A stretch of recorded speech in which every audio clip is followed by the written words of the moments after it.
Salve pessoal, bem-vindos a mais uma aula de física. Na aula passada a gente estava estudando algumas aplicações da lei de Coulomb. Então aqui está a formulazinha que a gente está utilizando, que é a fórmula da lei de Coulomb, a fórmula da força elétrica entre dois corpos eletrizados. Conhecendo a distância entre os corpos e conhecendo a quantidade de carga elétrica em cada corpo, eu posso calcular a força, ou o contrário, né? Conhecendo a força elétrica que atua nos corpos e a distância, eu posso calcular a quantidade de carga elétrica nos corpos. Tá? Então, nesta fórmula, lembra, a gente tinha essa constante, K0, constante eletrostática no vácuo, vale sempre esse número aqui, 9 vezes 10 elevado a 9, e a gente estava fazendo as aplicações, calculando a força elétrica resultante entre os corpos. Então, a gente fez, deixa eu achar aqui o que a gente estava calculando, a força elétrica, sumiu aqui, está aqui. Então está aqui, na folha da aula passada, a gente tinha 3 cargas, 3 corpos eletrizados, né? A gente calculava e queria saber a força elétrica resultante atuando num dos corpos, que era no corpo do meio, o corpo vermelho, né? Então a gente tinha que calcular, aplicar a lei de Coulomb algumas vezes, e se as forças fossem opostas, subtraía, se as forças fossem para o mesmo sentido, somava, usando também as regrinhas de força resultante que a gente viu nas aulas anteriores. Tá? Então, só relembrando essas forças resultantes aqui também rapidamente, lembra que a gente vai usar agora de novo. Se você tem um corpo, 2 forças atuando sobre ele no mesmo sentido, a força resultante, FR, é só somar as 2 forças. Se você tem 2 forças atuando num corpo em sentidos contrários, então a força resultante é só subtrair as 2 forças. E se você tem 2 forças atuando num corpo, mas 2 forças que são perpendiculares, 90 graus aqui entre elas, então você tem que aplicar o teorema de Pitágoras para saber a força resultante atuando no corpo, e essa força resultante vai ter a direção, que é aqui a diagonal entre essas 2 forças F1 e F2. Tá? Então, isso aqui a gente já viu nas aulas anteriores. Quem não prestou atenção, quem não assistiu a aula, quem não viu, eu recomendo que volte na revisão aí de força resultante e também das aplicações de lei de Coulomb, senão não vai entender o que a gente vai fazer agora nessa aula, tá bom? Então, assumindo que vocês já viram e fizeram as atividades, vamos aumentar um pouquinho a dificuldade e agora a gente vai calcular a força resultante na carga vermelha, só que tendo 90 graus aqui entre elas agora, que vai usar o teorema de Pitágoras. Então vamos lá. Exemplo, sabendo que na figura a seguir, essa figura aqui, que quantidade de carga do corpo de um dos corpos é 7 vezes 10 a menos 5 coulombs, Q1, né, a quantidade de carga do outro corpo aqui, vale 2 vezes 10 a menos 5, e Q2, o outro, vale 3 vezes 10 a menos 5. Calcule a força elétrica resultante na carga ou no corpo vermelho, neste aqui. Tá bom? Então eu fiz aqui o desenho, tem aqui as distâncias entre as cargas, né? 1,2 metros, aqui 90 centímetros, e aqui eu fiz só um sinal aqui de 90 graus, para indicar que a posição dos corpos formam exatamente 90 graus. Se não for 90 graus, a gente não consegue calcular a força resultante usando as regrinhas ali que eu passei para vocês nas aulas anteriores. Então vamos lá. Primeira coisa para resolver esses exercícios, vocês lembram? O que tem que fazer? Primeira coisa, antes de tudo, fazer o desenho das forças de atração e repulsão. Então não esqueçam disso, tem que fazer o desenho das forças de atração e repulsão. Então no caso aqui, eu vou começar, como eu quero calcular na carga, a força resultante na carga vermelha. Então, só me interessa as forças de atração e repulsão entre a carga vermelha e a outra, e depois entre a carga vermelha e a outra. Não preciso fazer, por exemplo, entre essas 2 cargas, porque não é o que eu estou querendo. Eu estou querendo calcular na carga vermelha. Então, mais e mais, a força é de atração ou repulsão? Mais e mais. Força de repulsão. Então, você desenha, como na aula passada, o par de forças de repulsão. Então, são forças que fazem com que os corpos vão tender a se afastar. Então, aqui está, vou chamar essa força de F1. Esse par de forças, na verdade, uma em cada corpo, de F1. E faço a mesma coisa para Q e Q2 agora. Esses outros 2 corpos que no caso aqui é mais e menos. Mais e menos é força de atração ou repulsão? Força de atração, exatamente. Então, vou fazer o par de forças aqui de atração. Então, está aqui. Faça o desenho bonitinho aí no caderno. Tá? Então, aqui, duas forças, esse par eu vou chamar de F2, que são forças de atração.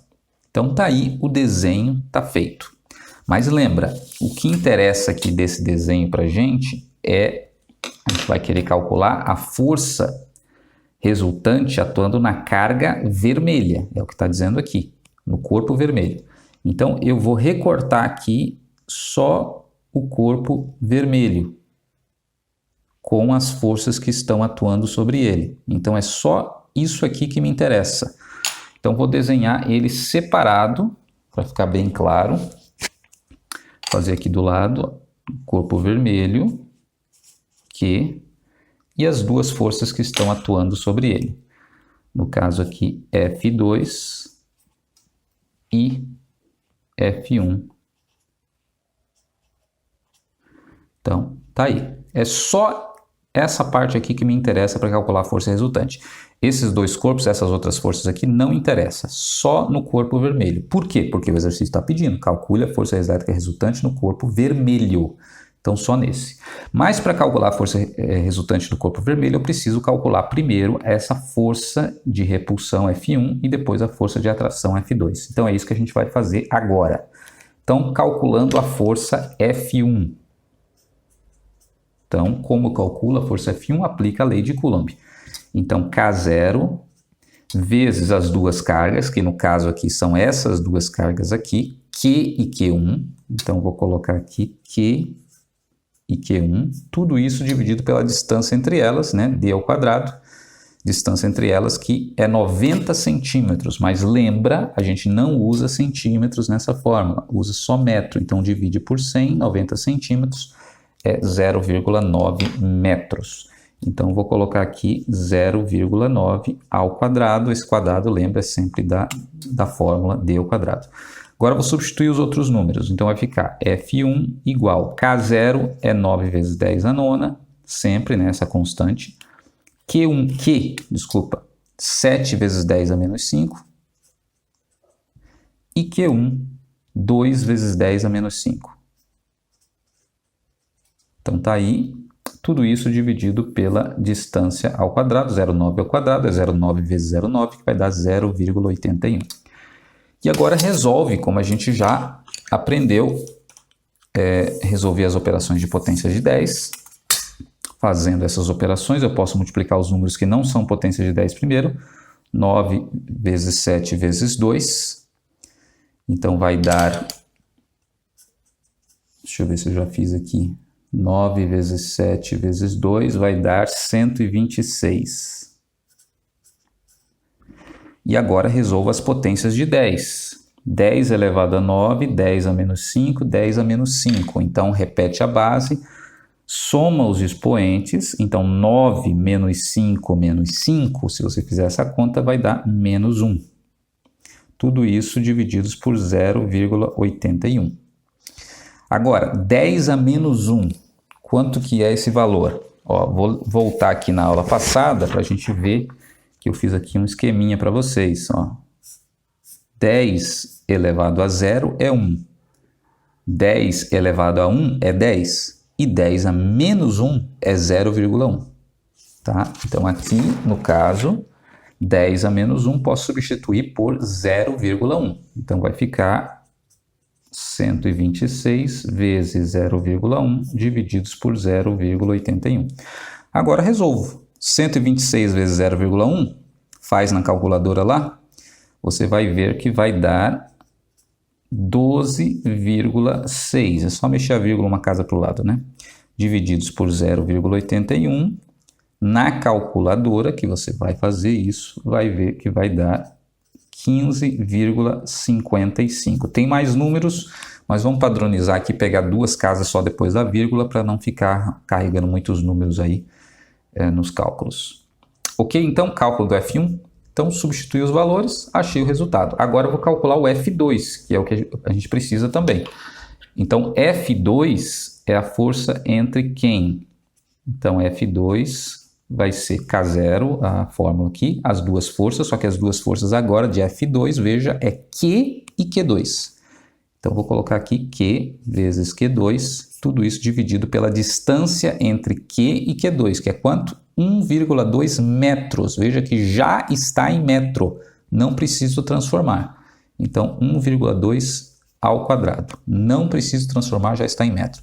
Substituo os números agora. Então, vai ficar F2 igual K0, 9 vezes 10 a nona, vezes Q. Q continua valendo 7 vezes 10 a menos 5. 7 vezes 10 a menos 5, vezes Q2. Está aqui, 3 vezes 10 a menos 5. Tudo isso dividido por 1,2 ao quadrado. Então, faz na calculadora lá, 1,2 ao quadrado, você vai ver que vai dar 1,2 vezes 1,2 vai dar 1,44. Então, tá aí, substitui os números, resolve as operações de potência de 10 de novo. 9 vezes 7 vezes 3. Quanto que vai dar? 18,9. Então, F2 vai dar 18,9 vezes 10 elevado a quanto? Soma os expoentes agora, né? Estou fazendo as operações de potência de 10 agora. 10 elevado a 9, 10 a menos 5, 10 a menos 5. A mesma coisa que aqui, né? Vai dar a mesma coisa, 10 a menos 1. Tudo isso divididos por 1,44. Bom, a gente já sabe que 10 a menos 1 é 0,1, 120, e aí você vai multiplicar por 0,1, né? Então, vou fazer a mesma coisa aqui. 18,9 vezes 0,1 sobre 1,44. Faço a multiplicação, 18,9 vezes 0,1. Apesar que eu fiz uma coisa errada aqui, pessoal. Já coloquei a resposta direto aqui. Aqui não é 18,9 não, aqui é 189, tá? Vou fazer aqui 189. Tá? Já tinha resolvido de cabeça direto. Então, agora sim, 189 vezes 0,1 vai dar 18,9, e aí divididos por 1,44. Fazendo essa divisão, 18,9 por 1,44, você vai ter o resultado que é 13,12, pegando só duas casas decimais, 13,12 newtons. Então veja, pronto, calculei o F1 aqui dessa força, 15,55, e calculei o F2, que vale 13,12 newtons. E o que eu tenho que fazer agora é calcular a força resultante entre essas duas cargas. Então lembra, tem que fazer o desenho da força resultante sempre. Então vou fazer o desenho aqui para vocês. Essa força resultante vai ter esta direção aqui. Pega a ponta da seta, fecha o retângulo e pega a diagonal. Tá aqui. Essa é a força resultante que eu não sei o valor dela. Então, como que eu calculo força resultante no caso de duas forças perpendiculares? Tem que aplicar o teorema de Pitágoras, que eu acabei de mostrar aqui para vocês. Quando as forças são perpendiculares, quando são na mesma direção, soma. Quando são sentidos contrários, subtrai. Mas quando são perpendiculares, aplica o teorema de Pitágoras. FR ao quadrado igual a F1 ao quadrado mais F2 ao quadrado. Então, é isso que a gente vai fazer agora. Então, vamos ver. Vou passar para cá, só para facilitar a visualização nossa aqui. Então, está aqui a carga Q e as duas forças que atuam sobre ela. 15,55 e 13,12. Pronto, tá aí. Então, para fazer o cálculo agora da força resultante ao quadrado é igual a F1 ao quadrado mais F2 ao quadrado. Então, no caso, força resultante ao quadrado, tanto faz quem você chama de F1 e F2, tá? Porque vai dar o mesmo resultado. Então, vai ficar 15,55 ao quadrado mais 13,12 ao quadrado. Resolve agora esses dois quadrados. É o número vezes ele mesmo. Então, vai ficar FR ao quadrado igual 15,55 ao quadrado. Faz na calculadora aí. você vai ver que vai dar 241,80. Pega só duas casas decimais também, para não ficar carregando muito número, né? Até o ideal não seria isso. Quando você está trabalhando com números ao quadrado, é melhor você pegar o máximo de casas decimais possíveis, ao quadrado, raiz quadrada, né? Mas só para simplificar e para ter isso aqui de modelo, vamos pegar só duas casas decimais, tá bom? 13,12 ao quadrado. Então, 13,12 ao quadrado vai dar 172,13. Tem mais números, mas vou pegar só duas casas decimais. Agora, somo esses dois. Então, vai ficar FR ao quadrado. Somando os dois, eu vou ter 413,93. E para tirar esse quadrado daqui, a gente já sabe, faz a raiz quadrada de 413,93. Fazendo essa raiz quadrada, faz na calculadora também, claro, você vai ter o resultado da força resultante, 20,34 newtons. Legal, né, pessoal? E isso que está só começando, mas é muito bacana. Então, vamos voltar aqui. Quanto que deu a nossa força resultante aqui? Deu 20,34 newtons. Então pronto. Se você tiver 3 corpos eletrizados nessas posições, opa, desculpa, caiu ali a caneta. Nessas posições aqui, formando 90 graus, qual vai ser a força resultante que esse corpo vermelho vai sofrer? Vai ser uma força resultante de 20,34 newtons nesta direção, na diagonal aqui para cima. Tá bom? Então é isso. Eu vou passar então um exercício para vocês seguirem esse mesmo modelo e vou passar um que vai ter 4 cargas. Vai aparecer mais uma força, uma F3 aí. Eu vou passar como desafio, quero ver quem vai conseguir terminar, quem vai conseguir resolver. Depois eu vou corrigir na outra aula. Tá bom? Mas eu vou passar como desafio, mas segue mais ou menos o mesmo raciocínio. Lembra que a gente fez as forças resultantes com 2, 3, 4, 5, 6 forças atuando, você segue aquele mesmo raciocínio. Então vou passar, quero ver quem consegue resolver esse desafio, mas caso você não consiga, não tem problema, eu vou considerar a atividade se você fizer só esse aqui, o modelo igual a esse aqui, tá bom? Mas vou passar lá o desafio para quem quiser tentar. Valeu, pessoal, então, um abraço para vocês, até a próxima aula.